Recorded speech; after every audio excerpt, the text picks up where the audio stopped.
नमस्कार, आप देख रहे हैं किसान इंडिया और मैं हूं आपके साथ पारुल यादव। दोस्तों, आज हम आपको मिलवाने वाले हैं एक ऐसे किसान से जिसके जज्बे ने मधुमक्खी पालन करने वाले लाखों हजारों किसानों को प्रेरणा दी है। आज देश भर के किसानों के लिए ये किसान जो हैं वो प्रेरणा बन चुके हैं। प्राकृतिक तरीकों से शहद उत्पादन बढ़ाते हुए असम के रहने वाले अरुण जी ने न सिर्फ अपनी आय को दोगुनी किया है बल्कि आसपास के किसानों को भी आधुनिक और टिकाऊ खेती के तरीके अपनाने के लिए प्रोत्साहित किया है। तो चलिए बिना देर किए आज हम अरुण जी से जानेंगे उनकी सफलता की कहानी के बारे में। तो सबसे पहले स्वागत करते हैं किसान इंडिया पर अरुण जी का। तो सर, बहुत बहुत स्वागत है आपका किसान इंडिया पर। और सर, मैं शुरुआत नमस्कार। में चाहूंगी कि आप हमारे दर्शकों को अपने बारे में थोड़ी जानकारी दें कि आपने मधुमक्खी पालन करना कब से शुरू किया। मैं तो बचपन से ही शुरू किया। जब 1984 में एक हम्म। मधुमक्खी का कॉलोनी मेरा घर ऐसे वेस्टेज बॉक्स में आ गया। वो जानकारी आया टीचर से, उनको मैं अच्छा। बक्सा का अंदर कर दिया। तो वही हिसाब से उनको कैसे पालना है, कैसे देखभाल करना है, उनको पास से मैं सीख थोड़ा सा आइडिया लिया और पालन करना शुरू कर दिया। तब मैं क्लास 7-8 में पढ़ाई कर रहा हूँ। तो भी वही बक्स में मधुमक्खी पाल रहा हूँ। फर्स्ट ईयर में 10 केजी शहद मिल गया और वही जी। बक्सा से डिवीजन करके 2 बक्सा बना लिया और नेचुरली एक बक्सा में तमने से के कैप्स कर लिया, तो 3 बक्सा हो गया फर्स्ट ईयर में। तो 3 बक्सा से मेरा लगभग 20 to 25 केजी शहद मिल गया। तो 20 रुपीज, 25, 30 रुपीज पर केजी हिसाब से तो भी बिकता हूँ। और इधर मैं तब स्कूल पढ़ाई करता हूँ। जी। तो जी। भी मेरा जो खर्चा है, स्कूल का खर्चा है, मेरा ड्रेस का, पुस्तक का, सब खर्चा मेरा तब शहद बिक्री करने से मिल जाता है। तो भी मेरा जी। उत्साह दुगना हो गया, इनकम हो रहा है। ऐसे करते करते मैं क्लास 10 तक जब तक क्लास में पहुंच गया, तो भी मेरा पास लगभग 15 बॉक्सेस है। तो भी जब मैं 10 क्लास में एग्जाम दे दिया, तो भी मैं खेत्री में गया। खेत्री मेरा नियरेस्ट, वही central bee research and institute, वही मैं साइन बोर्ड देख के वही ऑफिस का अंदर गया। उन लोगों का साथ बातचीत किया। पहले तो मुझे तरह से ऐसे बोला, जो आइडिया ही नहीं था जब मैं मधुमक्खी पाल रहा हूँ। इधर मेरा उम्र तो 15-16 साल ऐसे है। बहुत क्वेश्चन किया मुझे, जैसे ऐसे किया, मधुमक्खी कैसे कैसे, मैं जितना जानकारी है मैं बोल दिया। बाद में तो उनको बिलीफ आ गया जो मैं सही बोल रहा हूँ। तो भी उन लोगों ने बोला जे आप ट्रेनिंग लेंगे क्या? मुझे हाँ जी सर। तो भी ठीक है, आपको घर में 2 दिन बाद एक डेट फिक्स किया, मैं जाऊंगा। ठीक है। तो वहीं से 2 दिन बाद वो टीचर 2 आदमी मेरा घर तक तम से आ गया। आके सब मधुमक्खी का डब्बा देखा, जो कुछ सामान है देख लिया। तो जो हाँ ठीक है, सही है। थोड़ा सा गलती हुआ, मैं इतना जानकारी नहीं है, तो भी उन लोगों ने देख के समझा दिया, ऐसे ऐसे करो, ऐसे ऐसे करो। ठीक जी सर। बाद में एक फॉर्म दिया। फॉर्म देके तो उनसे बोला ये फिलअप करके बॉम्बे, तो एड्रेस दे दिया, ये बॉम्बे भेज दो। तो वही मैं ऐसे कर दिया, करके मैं बॉम्बे भेज दिया। 1-2 महीने के बाद मेरा ट्रेनिंग सिलेक्शन आ गया। क्षेत्र में ट्रेनिंग होगा और वही मेरे को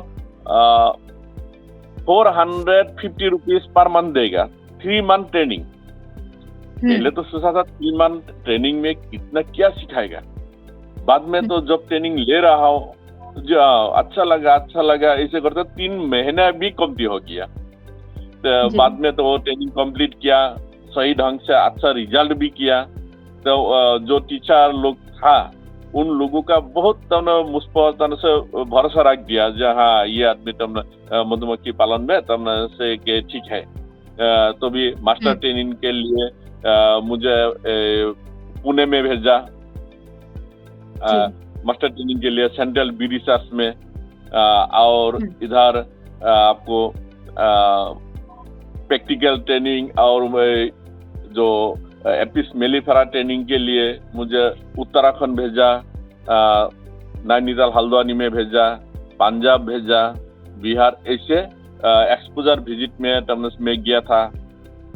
तब भी ऐसे हुआ कि जब 3 मंथ ट्रेनिंग ले लिया तो भी मैं देखा जे इतना मॉडर्न बी कीपिंग है, जे इतना के प्रॉफिटेबल बिजनेस है, तो वो जब मैं घर में वही सही ढंग से अप्लाई कर रहा हूँ, एक डब्बा से लगभग ऐसे जो डब्बा में पहले मिलता, एक साल में मिलता था 10 से 12 केजी, 10 to 12 केजी, वही डब्बा से 20-25 केजी मिल रहा है। तो भी इतना से शहद आ गया और इतना मुझे से कि अच्छा लगा, तो वहीं से मेरा से जो बी कीपिंग सही ढंग से शुरू हो गया। तो भी स्कूल हाई सेकेंडरी भी से कंप्लीट किया। बाद में तो जर्मनिस्ट एक आया जोरहाट में, आसाम का जोरहाट में, डॉक्टर इच नाम के, नाबार्ड बैंक ने मुझे जोरहाट भेज दिया। वही ट्रेनिंग लिया, वही जाके से मुझे तो जब मधुमक्खी का जानकारी तो है, वही जितना लोगों को प्रोफेसर, डॉक्टर लोगों को मिला, लीलाशरण दत्त मिला,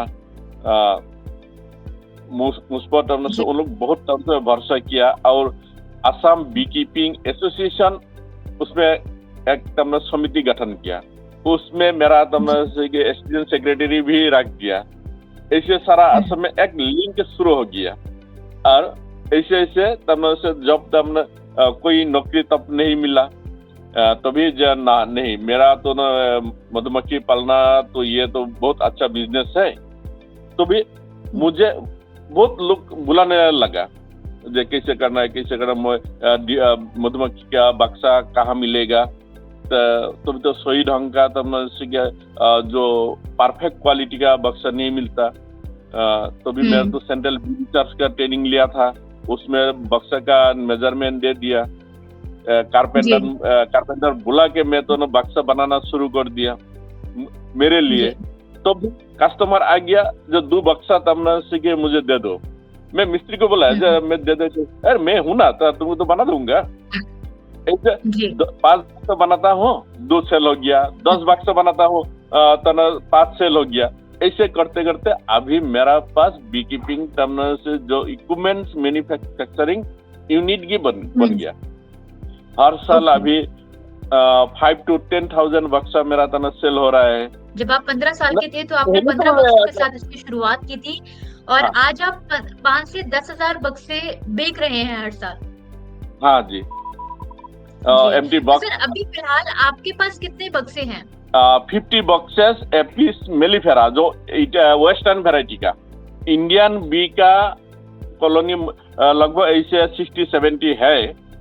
उसको मल्टीप्लाई करके मैं हर साल में 400 to 500 Apis Serena indica colony भी सेल करता हूँ।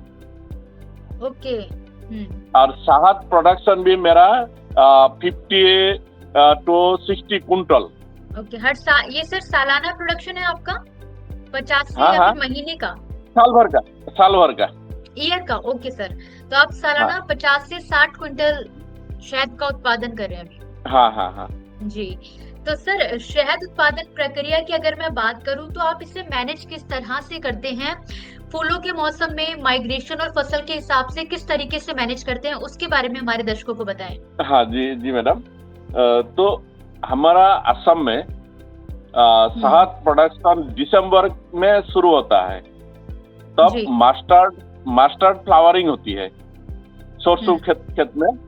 मेरा जितना कॉलोनी है, बी बॉक्सेस है, सभी को मैं माइग्रेशन करता हूँ सरसों फील्ड में, मस्टर्ड फील्ड में। तो वही हर वीक में, हर हफ्ता में एक बार शहद निकालता हूँ। तो मेरा जो था ना मैन्युफैक्चर बक्सा बनाने का जो मिस्त्री है, मेरा ट्रेन अप लड़का भी 2-3 है मेरा पास। तो 4-5 आदमी लगता है। मैं गाड़ी लेके तब मैं फील्ड में जाता हूँ। फील्ड में जाके वही एक दिन में 50 बक्सा का साथ निकालता हूँ। ऐसे 2 कुंटल 3 कुंटल ऐसे होती है। तो ऐसे तब से माइग्रेशन मास्टर फील्ड में पहले जब अर्ली वेराइटी मास्टर्ड खत्म हो जाता है, असम में लेट वेराइटी भी मास्टर्ड है। तो लेट वेराइटी मास्टर्ड में मैं माइग्रेशन करता हूँ, वहीं पे भी मुझे प्रोडक्शन मिलता है। थर्ड टाइम मैं जो सनफ्लावर और धनिया बोलती है इधर, वही खेत में माइग्रेशन करता हूँ। बाद में जो मार्च में लीची गार्डन में, हमारा नजदीकी है लीची गार्डन में, क्षेत्री में मैं माइग्रेशन करता हूँ। साल में 2 बार 3 बार लगभग 3 बार मैं माइग्रेशन करता हूँ। तो वहीं से मेरा एक डिब्बा से लगभग 30, 35, 40 केजी साग मिलता है। ऐसे करके मुझे 50 कुंटल टू 60 कुंटल मिल जाता है। और सेलिंग पॉइंट भी मेरा FSSS लाइसेंस भी है। मैं लेबलिंग, पैकेजिंग लेबलिंग करके भी बिकता हूँ। और ज्यादा से ज्यादा मुझे बिकना होता है ड्राम पे। मेरा मार्केट गुवाहाटी पे है, मेरा मार्केट शिलोंग पे है, अपर असम में है। इससे मुझे मेरा 50-60 कुंटल साथ बिक्री हो जाता है, कोई दिक्कत नहीं। जी। और सर, अगर मैं सालाना आपके जो ईयरली कॉस्ट की बात करूं और प्रॉफिट की बात करूं, तो वो कितना लगभग हो जाता होगा आपको? लगभग ये अगले साल लगभग 1 करोड़ टर्नओवर हो गया। जी सर, मतलब अभी जो साल गुजर गया है उसमें आपका टर्नओवर करीब 1 करोड़ था। हाँ, 1 करोड़ नहीं हुआ, थोड़ा कमती था। 80-85 लाख ऐसे आ गई। जी। और सर, आने वाले मतलब अभी जो ये वाला ईयर है, इससे आपको कितनी उम्मीद है? पूरा के 1 करोड़ क्रॉस करेगा। जी सर, बहुत अच्छा लगा जान के सर। इसके अलावा सर, मैं जो हमारे दर्शक हैं, जिनमें से कुछ लोग जो चाहते हैं आपकी कहानी सुनने के बाद कि वो भी मधुमक्खी पालन करें, तो आप उनको शुरुआती समय में क्या क्या सलाह देना चाहेंगे कि वो किस तरीके से शुरुआत करें? हाँ जी, तो मधुमक्खी ऐसे एक कीट है, उनको पालने के लिए मधुमक्खी, देखिए जो उनका जो पाल रहा है नहीं पहचानता है। जैसे अदर डोमेस्टिक एनिमल मालिक को पहचानता है, लेकिन मधुमक्खी मालिक को नहीं पहचानता। और मधुमक्खी ऐसे एक कीट है, उसका ढंग से वो चलेगा। लेकिन मधुमक्खी पालने के लिए जो पहला शुरू करेगा, मधुमक्खी का बारे में उनको ट्रेनिंग लेना पड़ेगा, जानकारी लेना पड़ेगा, तो भी शुरू करे तो उसमें लॉस नहीं होगा, फेलियर नहीं होगा, सक्सेस होगा। पहले मधुमक्खी का ट्रेनिंग लेना पड़ेगा। ट्रेनिंग लेके वो शुरू करे तो वो सक्सेस हो जाएगा। और असम में अभी तो बहुत स्कोप है मधुमक्खी का ऊपर में, थोड़ा बढ़ रहा है। जी सर, कितने बक्सों के साथ शुरुआत करनी चाहिए आपके हिसाब से?